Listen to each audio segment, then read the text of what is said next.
So welcome back to Street Switch Photography. We have a live police update this morning on the, let's just say, things that were happening last night on the train and everything else. Let's roll that intro.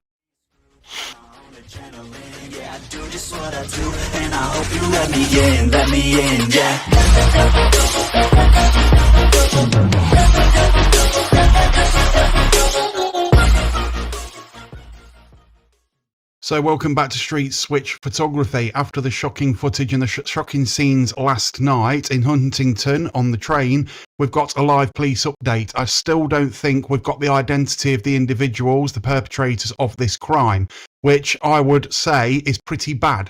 Keir Starmer has released a statement saying he's shocked. That's about it. Miss Mahood has also released a statement saying almost the same goddamn thing, which is completely and utterly wrong. They should have released the identity of these two individuals that have been arrested already. They're adding fuel to the flames. Let's see what the police have to say about it, and we'll go from there. The live chat is enabled, so please feel free to leave a comment. See you in a second. About there? Good. Okay, good morning ladies and gentlemen. My name is Superintendent John Lovelace and I'm here to provide you with an update on the incident at Huntingdon Station that took place here last night. It's a shocking incident, and first and foremost my thoughts are with the family and friends of those who've been affected and those who are injured. At approximately 7:42 p.m. yesterday evening, there were calls to the police service in relation to multiple stabbings which took place on board a train service that departed Doncaster at 6:25 p.m. and was en route to London King's Cross Station. Officers immediately attended Huntingdon Station alongside paramedics, where armed police officers from Cambridgeshire Police boarded the train and arrested two people. Within 8 minutes of the 999 call being made, two men were brought into police custody, where they remain this morning. I can tell you that these are the first male, a 32-year-old male, a black British national, and a 35-year-old man, a British national of Caribbean descent. So do we believe these people are British nationals? I do not believe they are British nationals at all. I believe they're some type of migrant, first or second generation. On suspicion of attempted murder. Both were born in the United Kingdom. As stated, they remain this morning in separate police stations for questioning. 10 people were taken to hospital by ambulance and another person self-presented later that evening. While 9 were initially believed to have life-threatening injuries, following assessment and treatment, 4, thankful to say, have been discharged. However, 2 patients remain in a life-threatening condition. British Transport Police declared a major incident yesterday, and counter-terrorism policing were initially supporting our investigation. So why would counter-terrorism be involved if this wasn't to do with a terror attack or anything like that, saying they were British nationals? Well, they didn't look British to me.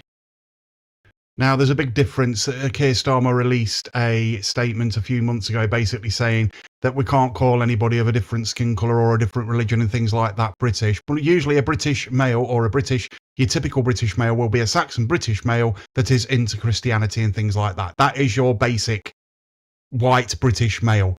Yes, we do have black British males and everything, but they tend to be, you know, of third or fourth generation. But we don't know the religion or anything. Have they been indoctrinated? Have there been, is it extremism? However, at this stage, there is nothing to suggest that this is a terrorist incident. Then why are the counter-terrorism police involved? You see, now, this is where the police are getting this wrong and where Keir Starmer's getting this wrong. What I would class as a terror incident is, were people terrified? Yes. Therefore, it's a terror incident, isn't it? It's not hard to work out. It's not hard to actually say it. But these bastards will not say it because they're too scared, still, even after this, of being called racist. This is a British Transport Police investigation, and we continue to work to establish, at pace, the full circumstances and the motivations that have led to this incident. two men got on train and wanted to do that. That's the basic outline of it. It's not, again, not hard to work out, is it?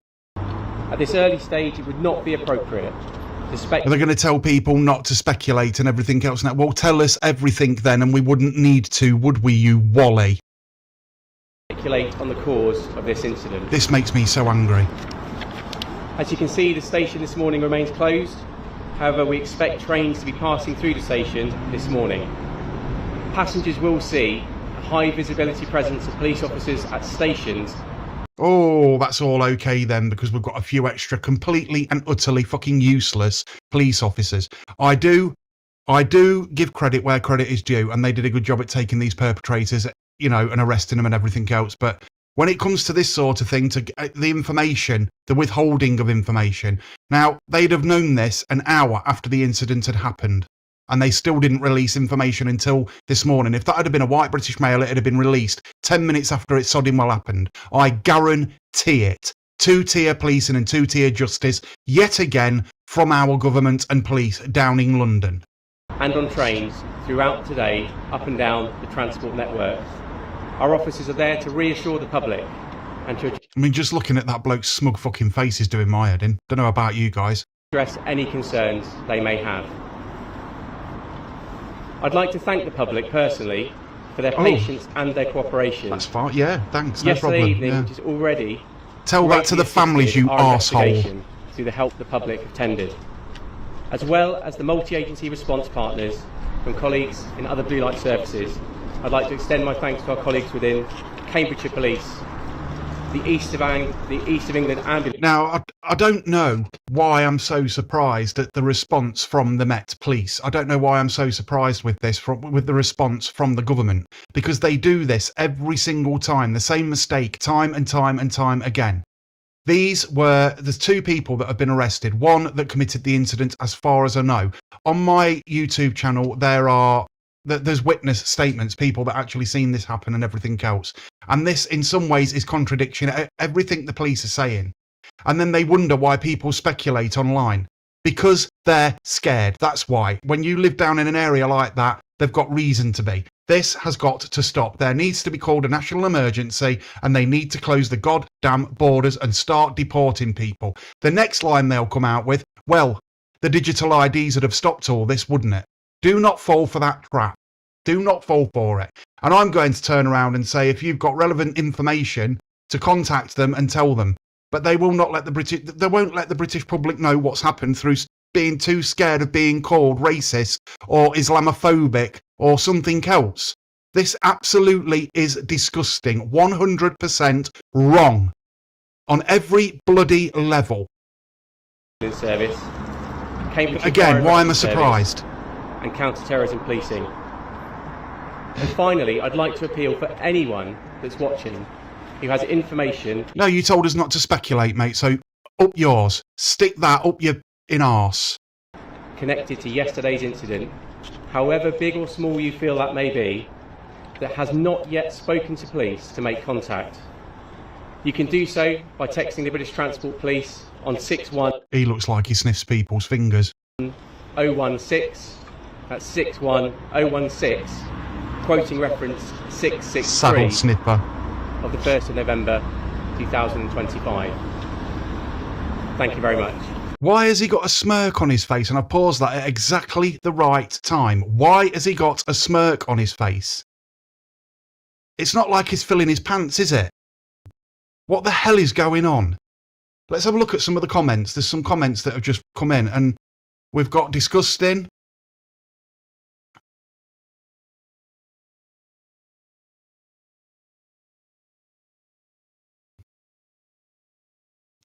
This is not the English. Yeah, I totally agree with that, Deadpool. Yeah, well, there was a comment on GB News last night saying, thank God it doesn't happen that often in Great Britain. GB News actually said that. I left a comment on Facebook about it.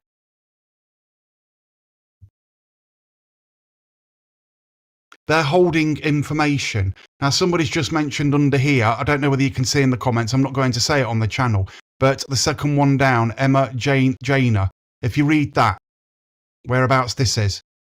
Now, that would be classed as speculation, right? Now, I believe speculation sometimes is the only way to turn, for the simple reason they do not release this information. They do things so differently in America. Look at the Charlie Kirk killing. Look at the assassination of Charlie Kirk. Within 2 hours, they'd got the name, they'd got the weapon, they'd got everything. All the information was released, and President Trump was actually calling for the death penalty of this guy. Do you know what I mean? Gone are the days where we get it wrong. We've got DNA, we've got fingerprints, we've got all sorts of things that we can do to identify these people. But ID cards would solve that, wouldn't it? This is absolutely disgusting. We've got Danny Tomo actually coming on social media and calling for certain things. I'm not going to say them out loud because I don't want my YouTube channel to be taken down. But can you understand why? It isn't to do with violence. It isn't to do with this. It's because this is our country. Our country. We sit there every single day watching this happen right under our noses. And, you know, for the people that live down in Huntingdon, and I honestly don't know what else to say, because it's just going to continue, because nothing is being done. Again, it's like the British public have lost their backbone. They've turned yellow, cowards.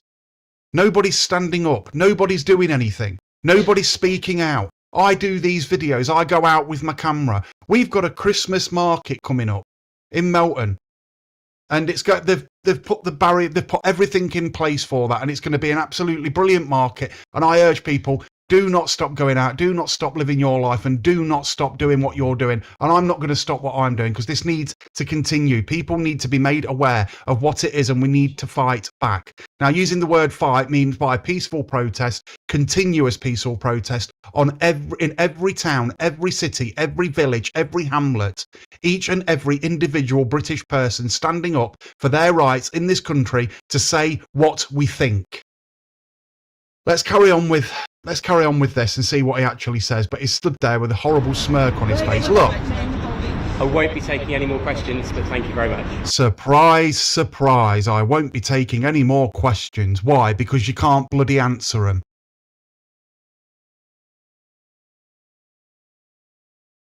Unbelievable. 1 second, everyone. So, I mean, stood there with a grin on his face like that. What the actual hell is going on? Did they guess what the police were?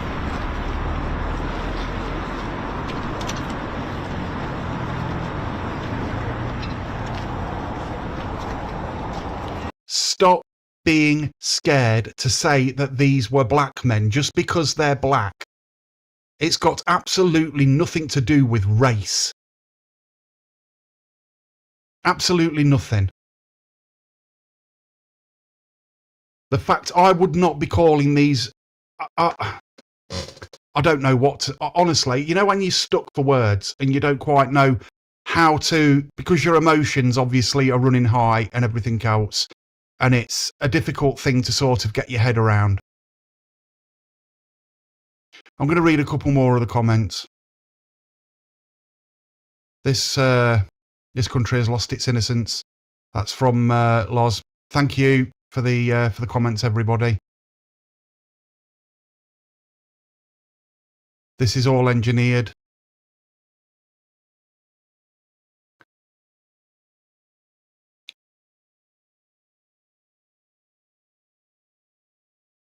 Yeah, because everybody is getting labelled racist and everything else, you know. They're too scared to speak out. That's exactly my point. Exactly my point. Because everybody is getting labelled racist and getting their lives ruined the moment they speak the truth. Yeah. And I mean, this is exactly what's happening all around the country, all because of this totalitarian government that we have in place now. They could release every single bit of information they've got about these perpetrators that have actually done this. Life-changing injuries. There's witness accounts on my YouTube channel. You can go and take a look at them after this video, or even now if you want. They're there. Welcome to the Great Rest.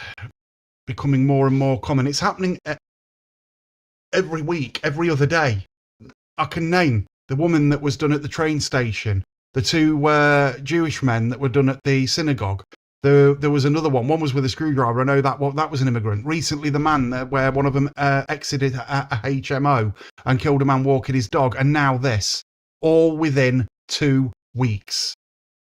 That's 5. There's probably more that haven't been reported or haven't been sort of told us by the mainstream media. And the talk about statistics and everything else, we simply do not know the statistics, but the statistics, if you just think about it, most of these incidents are done by non-white individuals. And that isn't racist saying that, it's fact. It's fact. The government, because they're excuse me. I'm just going to quickly go back over to here because it's nearly done.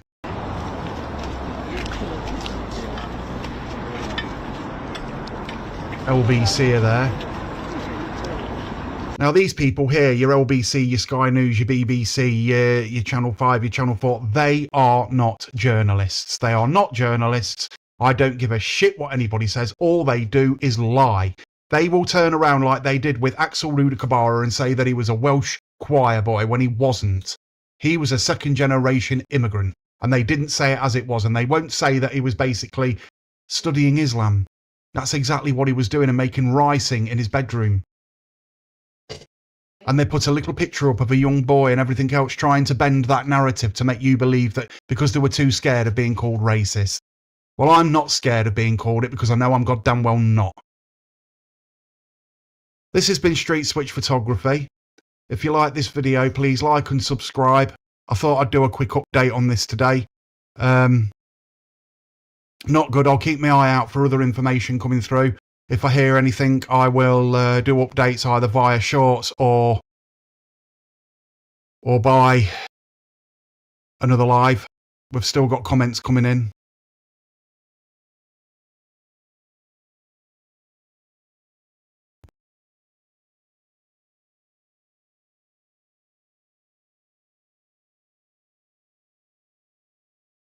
Now, I allow most comments on my channel because I believe people need to see exactly what it is, what other people are thinking.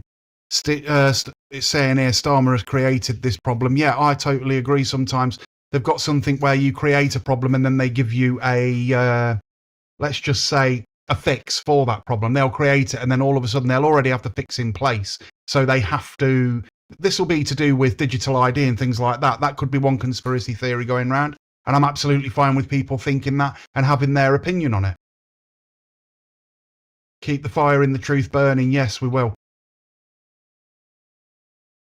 We all should get a say. Exactly. It's about cohesive discourse. It's about opening a dialogue. It's about talking. But it's got to the point now with these far, and when I say far left, I mean far left, not people that lean to the left. I'm not talking about people that just vote the Green Party and things like that. I'm talking about people that are the far left that go out on these Palestine marches and things like that. There's no debating them. There is absolutely no debating them whatsoever. This weekend, I'll be down on Saturday at the Reform Tent, and we'll probably get a few people walk past and call us names as usual. I've now took the opinion is just ignore them, because there's been 3 debates now that I've tried to open with people. One of them told me to go away in so many words. A couple more basically shouted and screamed, how dare you, and all this sort of stuff, even though I was just there recording it, shouting that sort of thing in the streets at somebody handing out leaflets. And it's not acceptable. This is what's happening in Great Britain now. Now, again, I'll do some research. I'll have a look online. If there's anything that pops up, any sort of videos or out like that I can put on my shorts, I'll put it on my shorts. And if I get any more information, I will do another live. But I've got to go because I've got things to do. This has been Street Switch Photography. If you like this video, like and subscribe. Go and hit the notification bell. Share it. Put word out there. And stay safe. Roll the outro. Yeah, I do just what I do, and I hope you let me in, yeah.